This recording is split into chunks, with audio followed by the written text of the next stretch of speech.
Leadership in Public Organizations. Chapter 2. Understanding Theories of Leadership and Leadership Styles. Hello.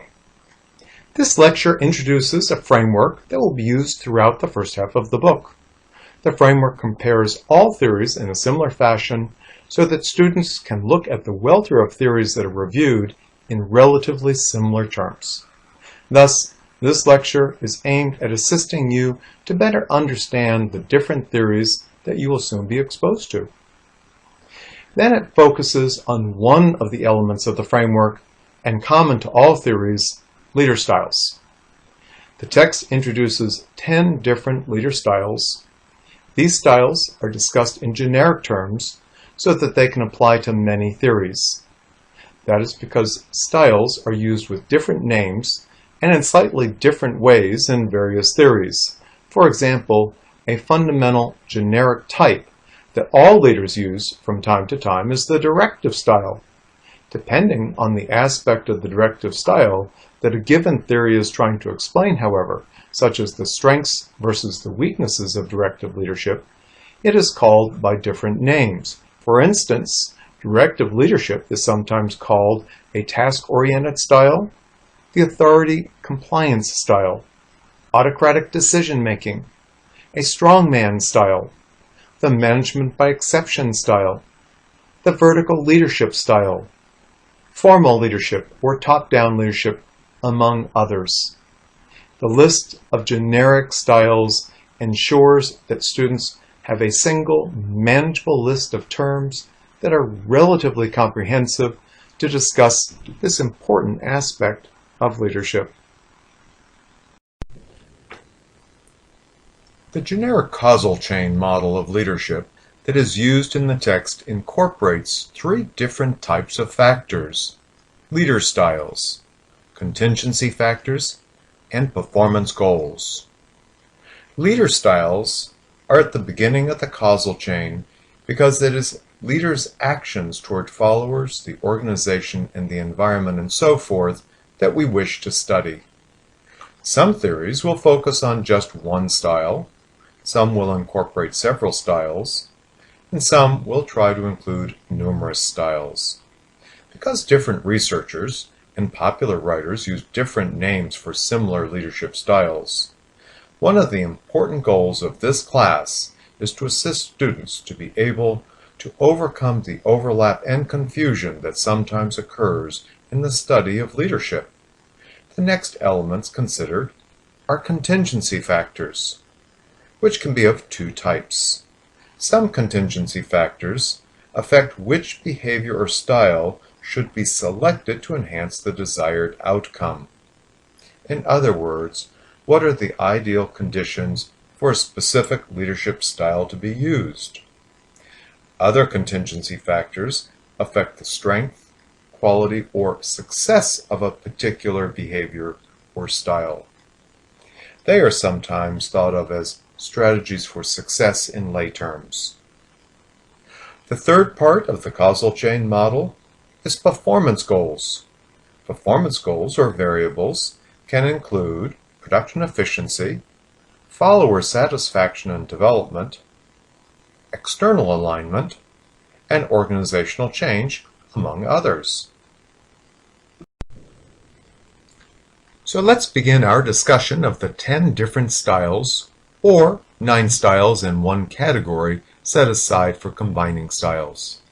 Remember, leaders use multiple styles over time, and in a given situation may actually use 2 or more styles. However, to be able to analyze leadership, it is critical that we can differentiate the specific patterns of behavior represented by particular styles. The laissez-faire style occurs when the leader exhibits passivity or indifference about tasks and subordinates, or purposely neglects areas of responsibility for a period of time. It can be considered a hands-off style, a non-style, or, on occasion, a conscious strategy when competing demands necessitate overlooking some areas of responsibility. It tends to be identified in universal hierarchical approaches to leadership as the bottom or worst style because they focus on the style as consistently neglectful. However, leaders cannot do everything at one time, and some tasks and goals are not ripe for action. Thoughtful leaders may postpone actions until data has been gathered, resources are available, or circumstances are more propitious. In this circumstance, laissez-faire can be an aspect of preparation and timing rather than oversight and neglect. Thus, like all styles, laissez-faire can be effectively or ineffectively used, depending on the situation and the execution of the style.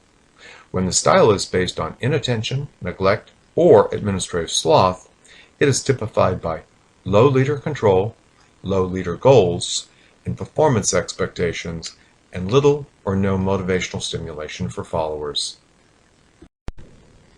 A directive style is exhibited when a leader lets subordinates know what they are expected to do, gives direction and guidance, asks subordinates to follow rules and procedures, and schedules and coordinates work activities.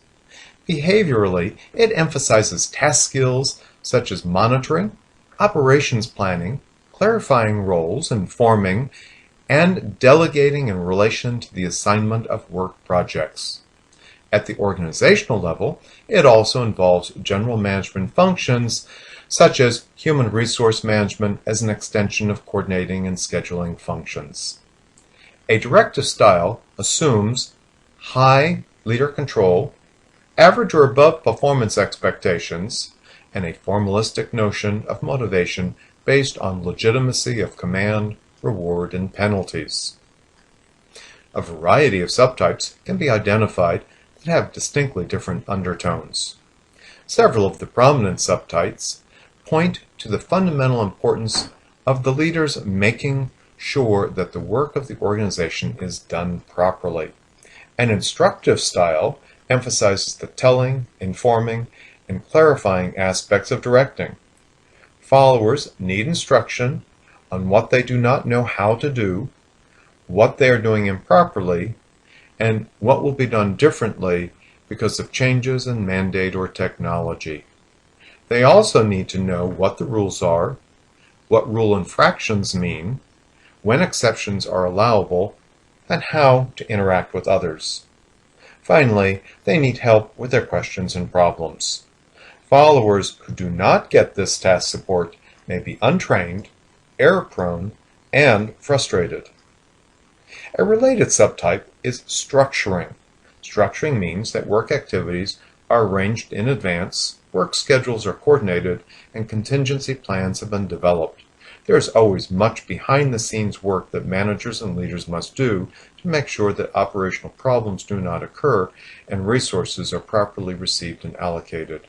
Structuring also includes a good deal of task monitoring. A directive style often has negative subtypes, but the most common name is authoritarian style. It occurs when a strongly directive style is used when it is not needed or it is badly executed. For example, competent employees may need low levels of monitoring or direction. Even when direction is necessary, a friendly observation may be far more effective than a barked order. In most cases in contemporary management, while a directive style continues to be much used, it must be exercised with as much collegiality and respect as possible.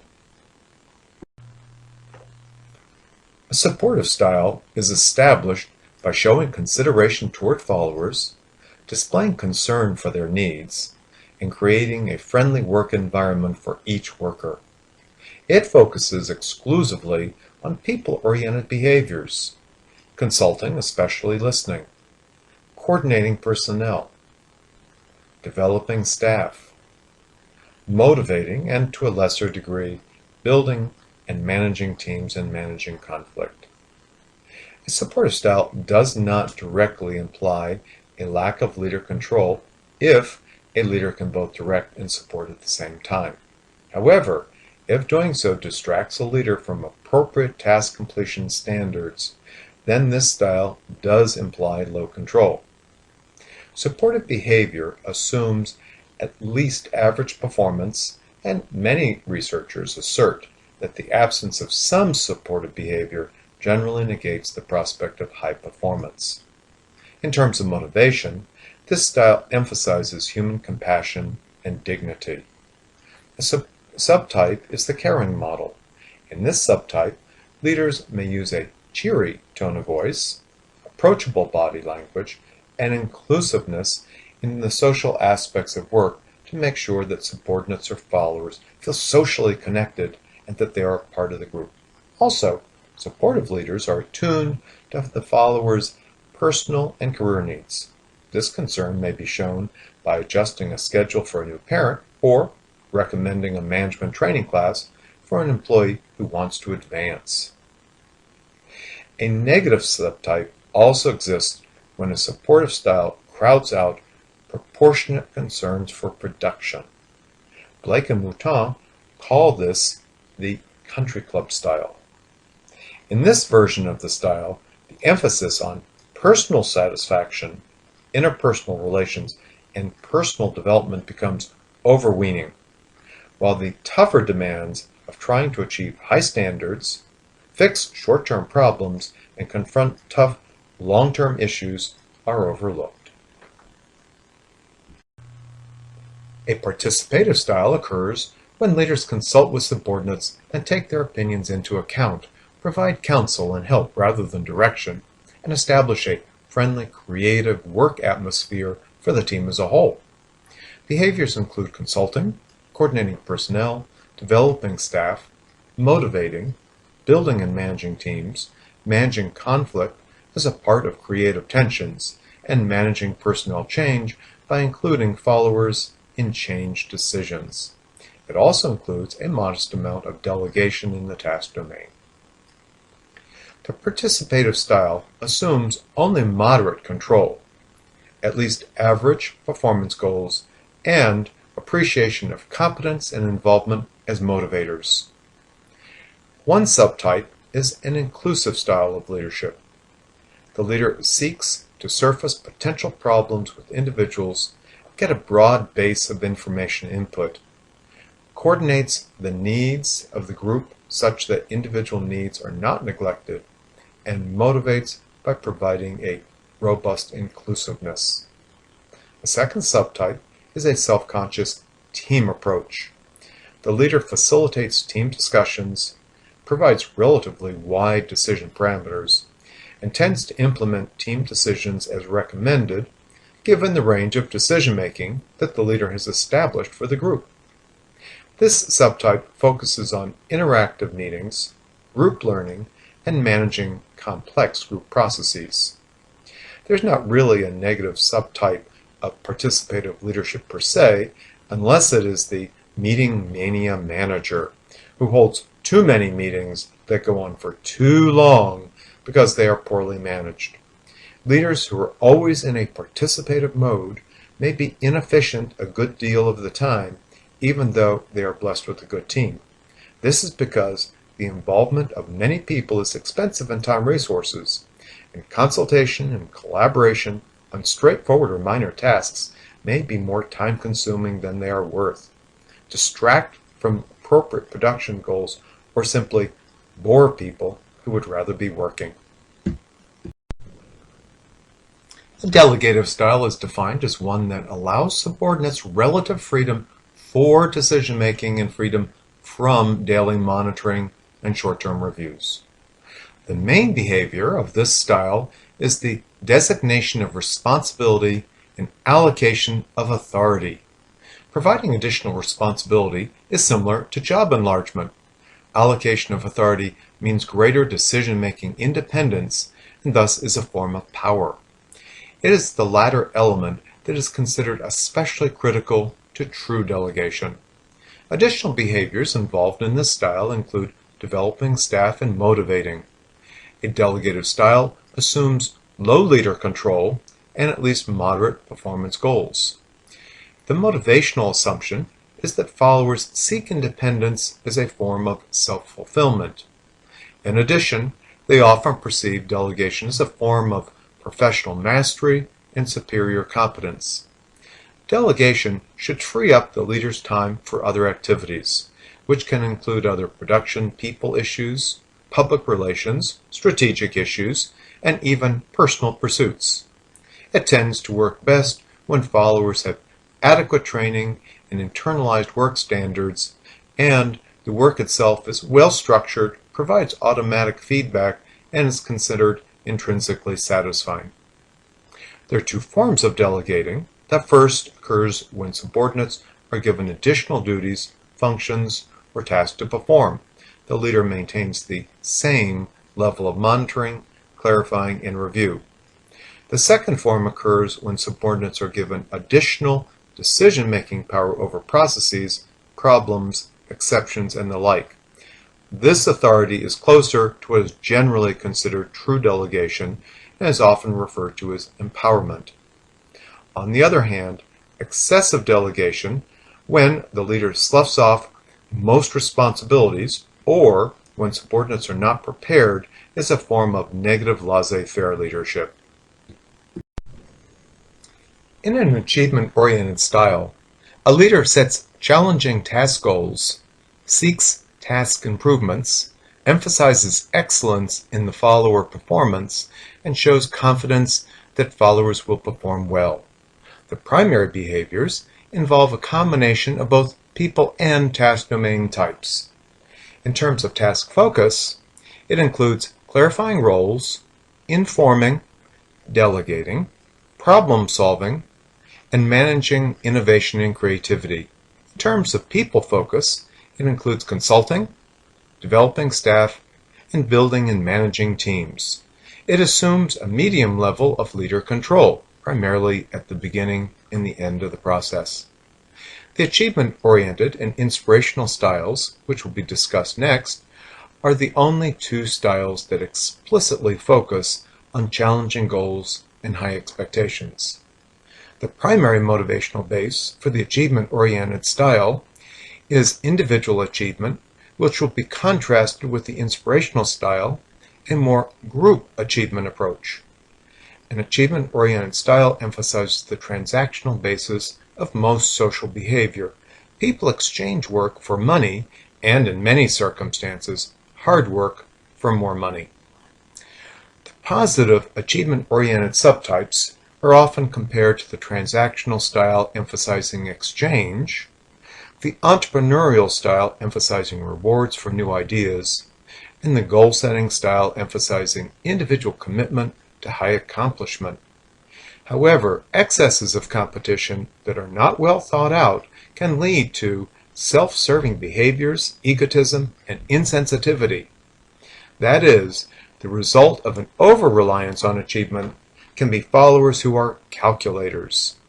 Followers can quickly become accustomed to relying on motivation external to themselves, and when that motivation does not exist, they may become obstinately passive. Another aspect of this problem is the divisibility and immediacy of rewards implied by this style. Generally speaking, a highly reward-driven style for individuals is also less successful in professional jobs and when there is a group product. An inspirational style uses intellectual stimulation to produce new ideas or to gain acceptance for new approaches, and to arouse infectious enthusiasm for the achievement of group goals. It relies heavily on acceptance of the leader's wisdom and/or integrity by followers, and it draws on many behaviors. In the task domain, it includes managing innovation at the operational level. In the people domain, it includes managing personal change, because the style often implies significant attitudinal changes in followers. At the organizational level, it includes scanning the environment, strategic planning, vision articulation, networking and partnering, decision-making, and managing organizational change. The inspirational style emphasizes rising to the challenges of all types of change. The style generally assumes high goal levels, but as often as not, the goal is a change goal as opposed to a strictly quantitative performance objective more common to the achievement-oriented style. The degree of leader control varies among the substyles. The motivational base focuses on group achievement through acculturation, that is, oneness with the group, intellectual engagement, and trust of and excitation by the leader.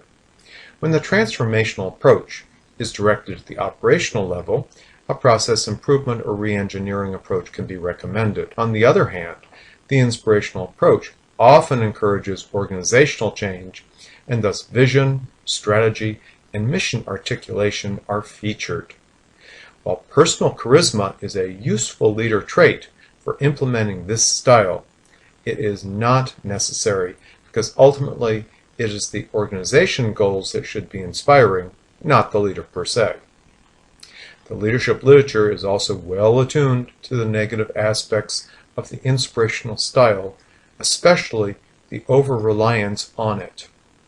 For example, Mans and Sims point out that the common leader-driven transformational style often focuses solely on the leader's vision, emphasizes the leader's values, and relies heavily on exhortation and inspirational persuasion. This type of leader, they assert sadly, tends to create followers who are enthusiastic sheep. The strategic style focuses attention on organizational matters in the external context that contribute to organizational alignment, the ability to gain and retain resources, and the opportunity to gain comparative advantage in public settings and competitive advantage in private settings. It is based on the capacity to learn, change, and implement initiatives effectively. It emphasizes environmental scanning, strategic planning, vision articulation, decision-making, and managing organizational change. Two predominant substyles emerge primarily related to the degree or magnitude of change involved. The incremental improver sees opportunities principally, but not exclusively, from the external environment for technical updates, process redesign, client or market expansion, and refinement of mission and vision for the clarity of performance objectives.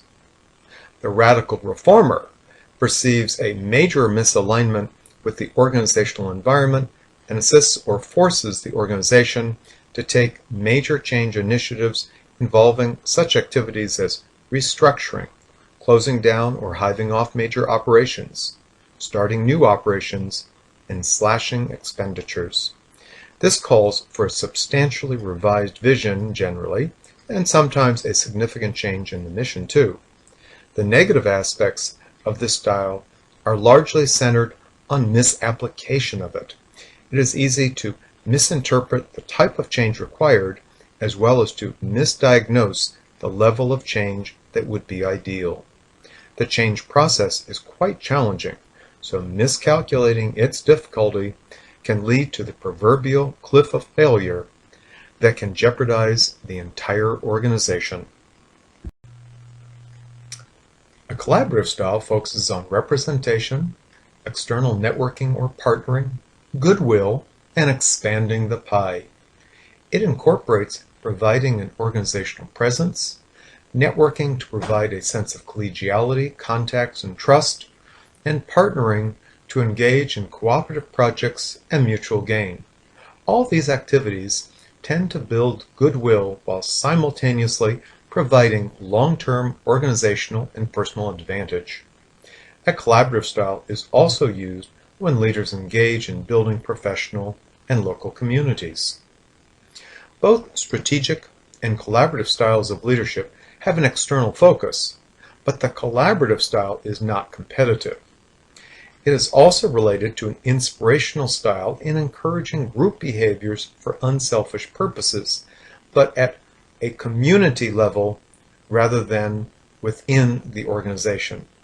Subtypes of the collaborative leader include the chair, leading a cooperative effort, the partner, finding mutual benefits in working collaboratively, the civic-minded colleague, participating in the community without specific payoffs in mind, and the philanthropist.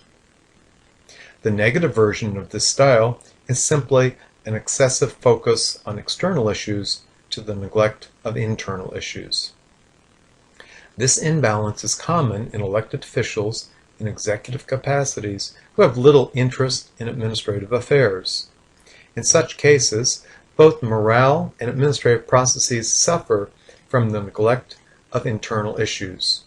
If elected executives often overemphasize their external roles to the exclusion of internal roles, then mid-level managers often suffer from the reverse problem, a neglect of collaborative leadership styles. It is easy for mid-level managers to ignore community concerns in favor of operations and their specific responsibilities, especially when those internal concerns are so evident and constantly demanding. A combined style fuses two or more styles, for example, directive and supportive. Behaviors will vary according to the styles that are fused, as will the dimensions of the combined style. A variety of combined styles can be cited as examples. In the literature, many of the taxonomies have fewer style categories simply because they combine various styles having similar characteristics. A directive style will include not only the narrow definition used here, but also aspects of delegative, achievement-oriented, and inspirational styles. A supportive style may implicitly include aspects of participative and inspirational styles. Thus, a combined style can be simply a cluster of styles with similarities. So in this lecture, we reviewed the framework by which most theories in the first half of the book will be compared. What styles does the theory study? What factors call for the use of the style or affect the leader's success in carrying it out? And what are the performance goals of the theory? The bulk of the lecture looked at the first element, generic leader styles. 10 styles were discussed. Those styles were laissez-faire, directive, supportive, participative, delegative, achievement-oriented, inspirational, strategic, collaborative, and combined. In the next lecture, we start a review of the major theories of leadership as it applies to the public and nonprofit sectors.